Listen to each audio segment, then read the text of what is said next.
আমি কোচবিহার থেকে এসেছি। আমার ২ বছরের উপরে হয়ে গেল হেয়ার ফলের প্রবলেম হচ্ছে। প্রথমে হালকা হচ্ছিল, কিন্তু পরের দিকে হেয়ার ফলের রেট অনেকটাই বেড়ে যায়। আমি ইন্টারনেটে সার্চ করে নিউরোডসের সম্বন্ধে জানতে পারি। এখানে আমি কনসাল্ট করি।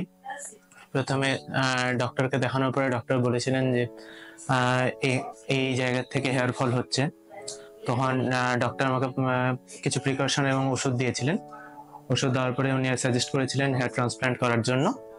তো তার ২ মাস পরে আমি হেয়ার ট্রান্সপ্ল্যান্টের ডেট নিই। হেয়ার ট্রান্সপ্ল্যান্টের ডেট নেওয়ার পরে আর আগের সমস্ত ওষুধগুলো খাওয়ার পরে গতকালকে আমার হেয়ার ট্রান্সপ্ল্যান্ট কমপ্লিট হয়েছে। সকাল থেকে সার্জারি ছিল, কোনো রকমই কোনো প্রবলেম হয়নি। কালকে সার্জারি পরে আজকে ফার্স্ট হেড ওয়াশ ছিল, আর আজকে পর্যন্ত আমার নর্মালি ফিলিং আছে, কোনো প্রবলেম হচ্ছে না।